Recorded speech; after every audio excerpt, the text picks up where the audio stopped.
They found the world's oldest temple in 1994. 25 years later, they found what it was really built to hide. Gobekli Tepe, 11,000 years old, older than Stonehenge, older than the pyramids, older than the invention of farming itself. For decades, it stood as proof that humanity's first great achievement was to gather together and build something beautiful. But in 2019, a team broke through a sealed entrance that hadn't been opened in over 100 centuries. And what they found in the chamber below suggested we've been asking the wrong questions all along. This is the story of what lies beneath our oldest mystery: southeastern Turkey, the Gurmush mountain range. A landscape so barren that local shepherds called it Potbelly Hill, a name that would soon become synonymous with one of archaeology's greatest revelations. When Klaus Schmidt first surveyed this desolate hilltop in 1994, he knew immediately he'd found something impossible. Massive limestone pillars, arranged in perfect circles, intricate carvings of animals that shouldn't exist in this region: serpents, scorpions, wild boar, foxes. And the dating results that sent shockwaves through the academic world: 11,600 years old. This wasn't just older than the pyramids. It predated agriculture itself. It predated pottery, metalworking, the wheel. These were people who supposedly lived in small bands, following herds, surviving season to season. Yet somehow, they'd organized themselves to quarry, transport, and erect stones, weighing up to 16 tons. Gobekli Tepe became famous as humanity's first great architectural achievement, a gathering place where hunter-gatherers somehow transcended their limitations to create something monumental. The narrative was clean, revolutionary, perfect for textbooks and documentaries. It suggested that civilization didn't begin with farming, but with faith, that the desire to worship together, to create sacred spaces, came before the need for permanent settlements. Göbekli Tepe was the temple that birthed civilization, but narratives, especially perfect ones, have a way of hiding deeper truths. For years, a small detail nagged at Dr. Elena Vasquez and her geophysics team. The site's layout made no sense from an engineering perspective. These perfectly constructed circles, built with astronomical precision and obvious geometric knowledge, sat on fundamentally unstable ground. The eastern edge, where bedrock met sediment, showed signs of deliberate excavation, then careful backfilling with material that didn't match the surrounding soil composition. Why would master builders choose such a problematic location? Why compromise the structural integrity of their greatest achievement? Unless the location itself was the point. Unless what lay beneath was more important than what rose above. In the summer of 2019, Vasquez's team deployed ground-penetrating radar across the eastern section, an area that had been largely ignored because it lacked the impressive surface structures that drew tourists and media attention. The famous circular enclosures lay to the west and north. This eastern zone was just empty, or so everyone thought. The readings came back strange. There was a void. Not a natural cave formation or geological pocket, but something with geometric regularity. Approximately 3 meters beneath the surface, running at a declining angle toward the bedrock foundation. The density signatures suggested the tunnel had been deliberately filled with loose material, then sealed with something far more substantial. What caught everyone's attention wasn't just the void itself, it was what surrounded it.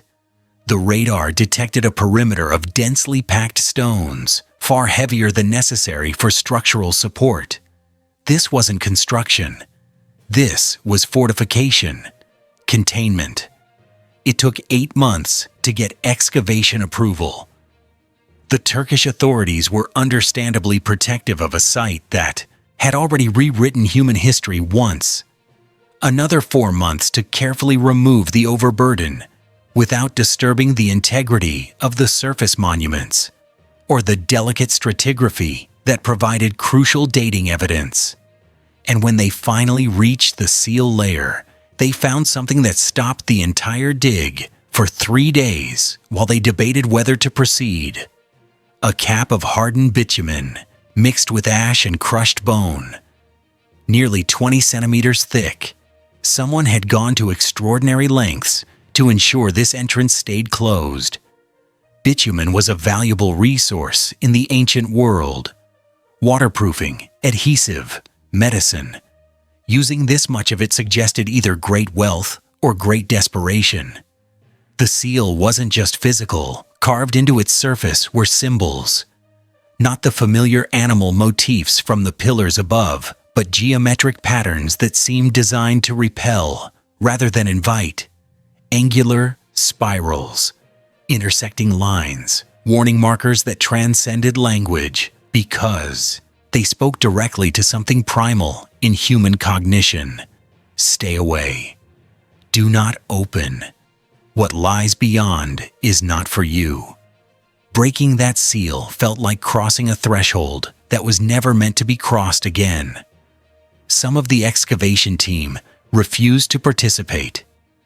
Not out of superstition, they insisted, but out of respect for the obvious intentions of the people who'd placed it there.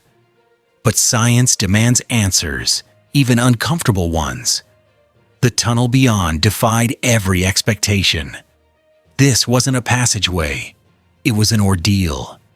The ceiling dropped to barely a meter high, forcing anyone who entered to crawl on hands and knees. The walls pressed inward at irregular intervals, creating bottlenecks where even modern excavators in their slim gear had to exhale completely to squeeze through. The claustrophobia was immediate and overwhelming. Modern excavators found it psychologically disturbing, even with electric lighting, radio communication, and safety equipment.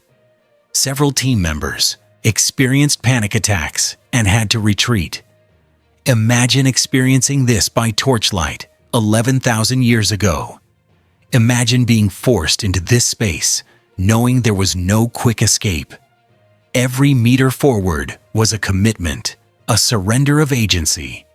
The tunnel descended at a 13-degree angle, steep enough to make retreat difficult, for nearly 20 meters before opening into a narrow vertical shaft.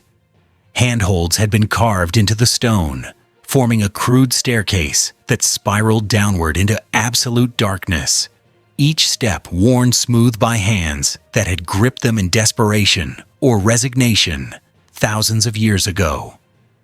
At the bottom, another barrier. A fitted stone wall, precisely cut and wedged into place, with the same meticulous care evident in the pillars above. But where those surface monuments celebrated openness and grandeur, invited the sky and the gathering of communities, this was about sealing something away. About creating separation so complete that even light couldn't penetrate. The research team used endoscopic cameras first, drilling a minimal hole to assess what lay beyond without disturbing the space more than necessary.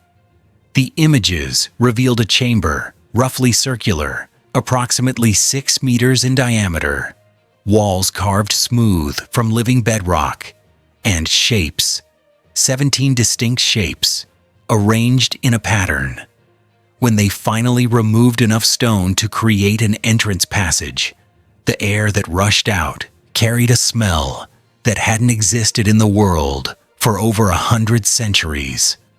Mineral, ancient, wrong in a way that made your hindbrain scream warnings your conscious mind couldn't quite process. Dr. Vasquez entered first. Protocol demanded it. She was the project lead, and if there were any structural dangers, any archaeological disasters about to unfold, the responsibility was hers. She would later say that the 15 meters between the entrance and the chamber floor were the longest walk of her professional life. There were no bodies. Let that sink in for a moment. A sealed chamber buried beneath one of humanity's most significant sites, accessed only through a deliberately punishing tunnel designed to break the spirit before breaking the body. And yet, no skeletons, no burial goods, no pottery or tools or offerings, or any of the objects we typically associate with ritual spaces or tombs. Just skulls. 17 of them. They sat on carved stone pedestals arranged in a precise circle around the chamber's perimeter, each one facing inward toward the empty center. The pedestals themselves were works of careful craftsmanship, each one identical in height and diameter, each one positioned at exactly the same distance from the chamber's center point. But these weren't normal human skulls. Even in the harsh LED work lights that the excavation team had strung through the entrance, their distortion was immediately, viscerally apparent. Extreme cranial deformation, elongated to a degree that pushed the boundaries of what human bone could endure and survive. The occipital bone, the back of the skull, had been flattened and extended backward. The frontal bone rose to an unnatural peak. These modifications were so severe, they would have been visible even when the individuals were alive, even through hair or headdresses. The shaping would have begun in infancy, applying constant pressure over years, perhaps decades, to achieve these radical alterations. Boards bound to soft infant skulls, compression wrappings adjusted and tightened as the child grew, pain that became normal, deformity that became identity. This wasn't decoration or status symbolism of the kind we see in later cultures. The modifications were so severe, they would have affected brain cavity volume, neural development, possibly even cognitive function and sensory perception. Dr. Vasquez stood in that chamber for 20 minutes in complete silence, her team afraid to disturb whatever private reckoning she was conducting with the implications before them. Because here's what the evidence suggested. These individuals had been alive when their skulls were shaped. They had lived with these deformations. They had walked the surface world, perhaps even participated in whatever rituals took place at those circles above. And then they, or more likely just their heads, had been brought to this chamber, arranged in eternal observation of nothing. An empty center, a void. The surface of Gobekli Tepe celebrated something. The gathering of communities, the organization of labor toward monumental goals, the alignment of stones with celestial events. Perhaps the birth of social complexity itself. The moment when humans decided to become something more than scattered bands of survivors. But beneath it all, literally and figuratively, lay this: a room designed to contain, to separate, to ensure that whatever these 17 individuals represented, they would remain apart from the world above, forever watching nothing, forever denied even the dignity of burial with their bodies. The skulls remain in analysis, carbon dating, DNA extraction, isotope studies to determine diet and origin. The chamber stays open, though access is heavily restricted to researchers who've undergone psychological screening. Because something about that space affects people in ways that X-rays and ground scans can't measure. And Gobekli Tepe's story grows more complex with each passing season of excavation. We called it the birthplace of civilization. Maybe we should have asked, what did civilization need to bury in order to be born? What did we have to separate ourselves from? Who did we have to place in the darkness so that we could walk in the light? The answer might be waiting in other chambers we haven't found yet. Because ground-penetrating radar suggests this wasn't the only void beneath those famous pillars. There are at least 3 more similar signatures, sealed and waiting. Something about our oldest monuments isn't quite right. They draw us upward toward the sky, toward grand narratives about human achievement and progress. But the truth, as always, lies in what we chose to hide in the darkness below. Gobekli Tepe wasn't just built to gather people together. Some of it was built to keep them apart.